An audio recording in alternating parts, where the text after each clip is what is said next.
Your flight activity may be visible to anyone with an internet connection. Here's what you can do to prevent that. From the National Business Aviation Association, this is Flight Plan. I'm Rob Finfrock with your trusted source for business aviation news and information. From a popular Twitter account dedicated to tracking one particularly well-known entrepreneur's Gulfstream jet, to the ability to monitor U.S. military aircraft movements across Eastern Europe, the proliferation of commercial flight tracking services, and global deployment of Automatic Dependent Surveillance Broadcast, or ADS-B, continue to drive privacy concerns for operators of business aircraft.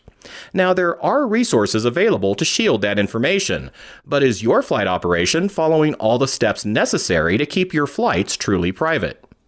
Joining me today to help answer that question is Doug Carr, NBAA's Senior Vice President of Safety, Security, Sustainability, and International Operations, and Heidi Williams, NBAA's Senior Director for Air Traffic Services and Infrastructure. And Heidi, let's get directly to those resources I mentioned, starting with the Limited Aircraft Data Displayed, or LAD program.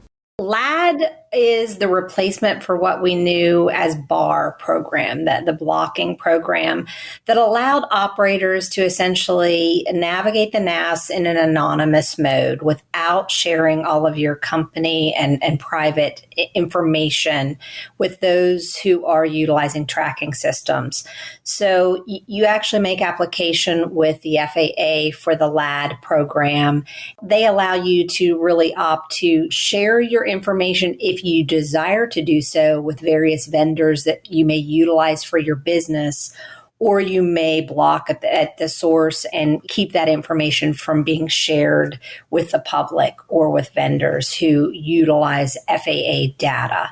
Doug, how does another part of this effort, the Privacy ICAO Address program, or PIA, further protect operator privacy? The PIA program is designed to enhance the ability to fly anonymously within the U.S. airspace system. The PIA program consists of two parts that are designed to interrupt identifiable information being shared by an aircraft's Mode S transponder.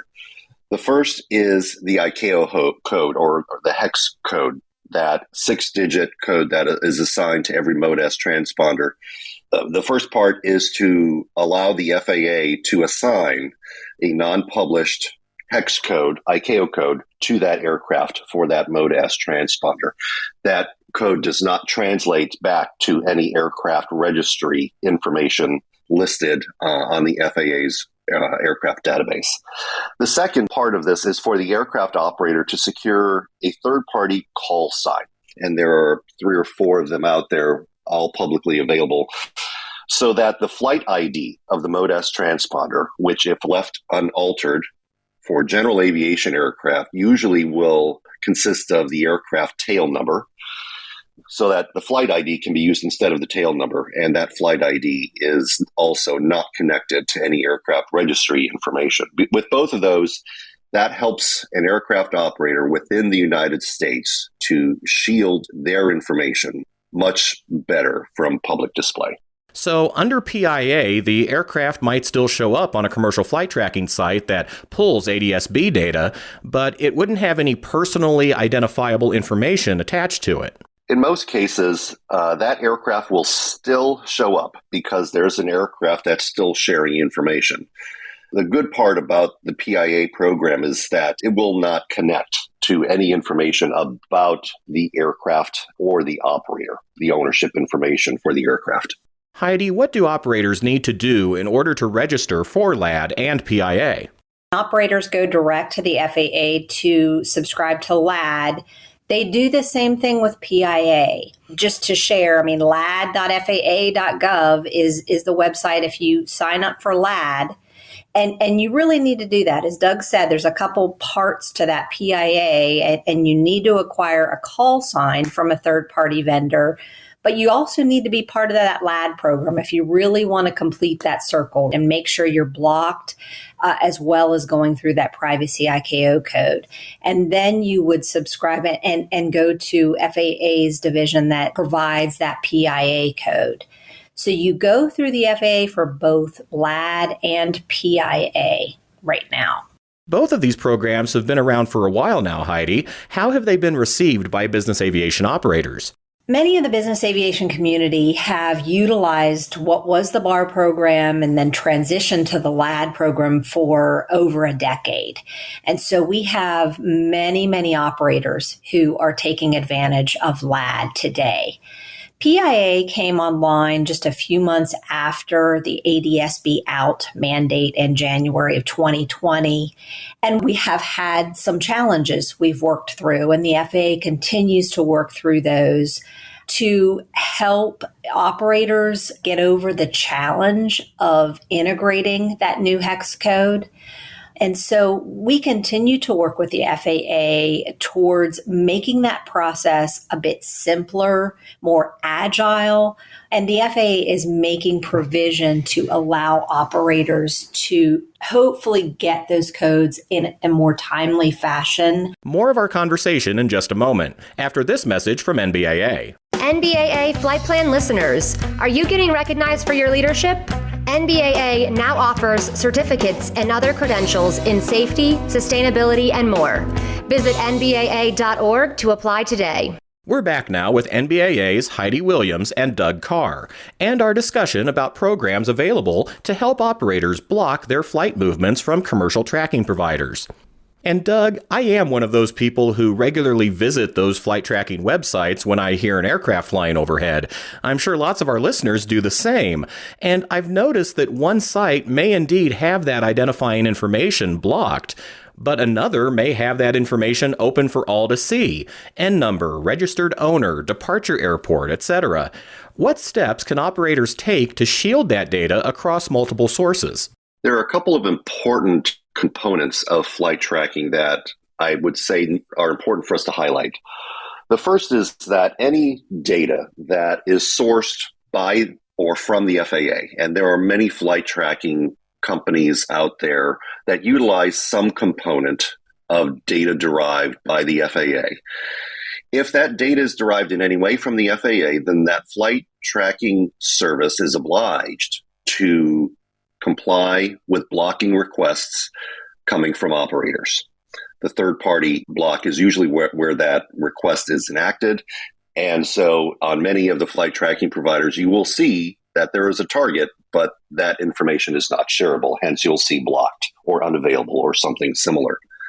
The other components of flight tracking service providers are the independent networks of hobbyist antennas stationed in residences largely around the country and around the globe that aggregate independently sourced non-FAA data of Mode S transponder emissions, providing an independent flight tracking capability not reliant on FAA services. And as a result, they are not subject to blocking requests that we have worked with the FAA to create.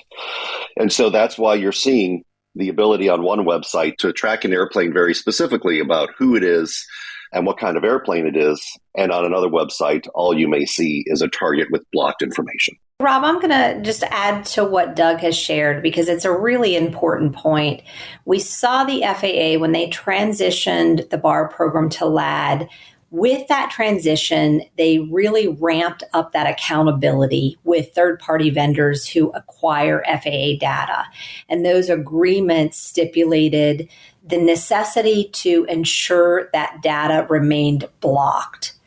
That independent network that Doug referenced is not subject to the same agreements with FAA data. And since they're utilizing their own network of data, it really is a bit of a game changer. And so we saw the FAA really step up and enhance those agreements they have with their data. But that does not preclude your data from being shared when it's coming through an independent network. So if an operator determines that identifiable data has been compromised or it's showing up on a flight tracking site, what do they need to do to secure that data? That's a really pertinent question, and it's one that many of the business aviation community are asking right now with some events over the last few months. It's really come to light that there is a time element that is super critical, especially when you go through the LAD and the PIA program. If you find that your information has been compromised or there's a security breach, the FAA has allowed for the fact that you can acquire a new PIA code in a timely fashion. You simply need to reach out to them through their PIA portal. And so they will provide a new ICAO code in a very short time frame that allows you to stay one step ahead of that independent network and folks who are attempting to track your information inside 60 days. Rob, in addition to Heidi's really good detail about how the program works, FAA has set a baseline of being able to change your code, basically to request a new ICAO hex code every 60 days. That's how the program was built, and that's how it's managed today. But as Heidi mentioned, where the operator has an understanding, a belief, knowledge, examples of that code being compromised, basically where that code is now being used to identify an owner, an aircraft, the FAA will work with that operator directly to secure a new code. And Rob, let me just provide that email because, again, it's going through the FAA to acquire that new code in a manner that's inside that 60-day window, right? And so operators would need to go back to the FAA at ADSB Privacy ICAO at FAA.gov.